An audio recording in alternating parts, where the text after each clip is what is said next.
Land titling act మీద ప్రచారము దుష్ప్రచారము ముందంతా కూడా వాస్తవంగా తెలుగుదేశం ఒక ట్రాప్ వేసింది. ఏంటయ్యా అంటే ఇక్కడ సంక్షేమ పథకాల మీద చర్చ జరుగుతుంటే జగన్ ఇచ్చేశాడు, దానికంటే ఎక్కువ మాత్రమే ఇస్తానంటున్నారు. ఎంతవరకు సాధ్యం? అప్పట్లో శ్రీలంక అవుతుందని ఇప్పుడు సింగపూర్ అవుతుందన్న ప్రశ్న వస్తుంది. కాబట్టి దాని మీద ఎక్కువ చర్చ జరగద్దు. ముందు ప్రభుత్వం మీద ఒక తీవ్ర వ్యతిరేకత కల్పిస్తే ఆటోమేటిక్గా అప్పుడు సంక్షేమం కూడా ఎట్టాగో వాడు వస్తే ఇస్తాడులే అన్నటువంటి ఉద్దేశంతో జనం ఓట్లేస్తారన్న రూట్లో ల్యాండ్ టైటిలింగ్ యాక్ట్ మీ భూములన్నీ లాగేసుకుంటారు అన్నటువంటి ప్రచారం. దాని మీద మనం గత కొన్ని రోజుల నుంచి వీడియోలు కూడా పోస్ట్ చేసాం.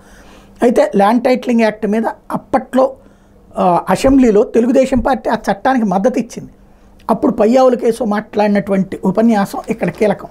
ఈ బిల్లు తప్పకుండా ఒక పాజిటివ్ డైరెక్షన్లో వెళ్ళే బిల్లుని మేము ఆమోదిస్తున్నాం. మంత్రి గారు లక్ష్యాన్ని చాలా స్పష్టంగా చెప్పారు. ఇవాళ భూములు కొనాలంటే భయపడే పరిస్థితులు ఉన్నాయి. అది నిజమైన టైటిలా డిస్ప్యూటెడ్ టైటిలా అనేది తెలియడం లేదు. ఈ పరిస్థితుల్లో ఈ బిల్లు అవసరాన్ని కేంద్ర ప్రభుత్వం కూడా గుర్తించింది. ల్యాండ్ టైటిల్ క్లియర్గా లేకుండా సమస్య అవుతుందనే ఉద్దేశంతో national land records modernization scheme ప్రారంభించి రాష్ట్రాలను అమలు చేయాలని కోరింది. కర్ణాటకలో భూమి పేరుతో ఈ ప్రాజెక్టు అమల్లో ఉంది. ఈ ప్రాజెక్టు మన దేశానికి కొత్త కావచ్చు, కానీ 1858లోనే ఆస్ట్రేలియాలో ఉంది. Torrens system of land titling అనే విధానం, అంటే టైటిల్కి ప్రభుత్వ గ్యారంటీ ఇస్తుంది. ఆ తర్వాత చాలా దేశాలు దీన్ని అమలు చేశాయి. రాజస్థాన్ 2016లోనే దాదాపు ఇలాంటి చట్టాన్ని పాస్ చేసింది, కానీ ప్రాక్టికల్గా అమల్లోకి వెళ్ళినట్టు కనబడలేదు. ఆశయాలు మాత్రం చాలా గొప్పవి. ఆచరణలో ఈ ప్రభుత్వమే కాదు, ఎవరు చేపట్టినా చాలా సమస్యలతో కూడుకున్నది.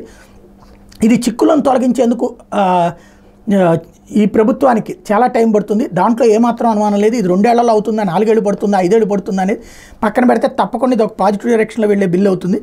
ల్యాండ్ టైటిలింగ్ కంటే ముందు సర్వే చేయాలి. సర్వే కూడా ప్రభుత్వం పెద్ద ఎత్తున చేసే ఆలోచనతో ఉందని తెలిసింది. చాలా బృహత్తర కసరత్తు. 1900 సంవత్సరంలో ల్యాండ్ సర్వే డిపార్ట్మెంట్ ఏర్పడితే 1970కి కానీ మనకు అప్డేటెడ్ రికార్డులు రాలేదు. మనం 2 ఏళ్లలో చేస్తామంటున్నాం. టెక్నాలజీ మ్యాన్ పవర్ ఉన్నా ఇది ఒక సాహసోపేతమైన చర్య. సరిగ్గా చేయకపోతే ఇది ఒక దుస్సాహసం అయ్యే పరిస్థితులు కూడా ఉన్నాయి. ప్రజలకు భూమి మీద ఉన్న మమకారం చాలా గొప్పది కాబట్టి చాలా జాగ్రత్తగా హ్యాండిల్ చేయాలి. నాకు తెలిసి 1500 కోట్ల అవసరం అయ్యే ప్రాజెక్ట్ ఇది.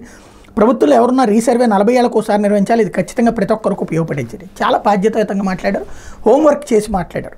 నిజం, ఖచ్చితంగా సమస్యలు ఉంటాయి సర్వే చేసేటప్పుడు, అవన్నీ కూడా. అలా అని కాదని వదిలేస్తే భూ వివాదాలు ఏళ్ల తరబడి 100 ఏళ్ల నుండి భూ వివాదాలు ఉన్నాయి. అసలు చాలా రసాలు నేను అదే చెప్తున్నాను. భూమి మన చేతిలో కాగితం ఉన్నా అది మనది అని చెప్పుకోవడానికి లేనటువంటి పరిస్థితి ఎవడో వచ్చి డిస్ప్యూట్ క్రియేట్ చేసేయచ్చు. ఇలాంటి సందర్భంలో ఒక్కసారి ల్యాండ్ కొనుక్కున్న తర్వాత ఇక దాని మీద ఏ వివాదం రాదు. వస్తే కనుక ఆ వివాదానికి సంబంధించి ఇన్సూరెన్స్ కూడా ప్రభుత్వమే కడుతుంది.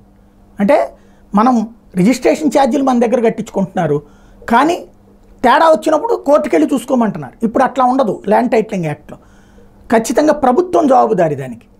అలాంటి ఒక చక్కటి చట్టాన్ని గురించి చెబుతూనే చక్కటి హితబోధ కూడా చేశారు. ఇవి ప్రాబ్లం వస్తాయి కానీ ధైర్యంగా చేయండి అనినే చెప్పుకొచ్చారు.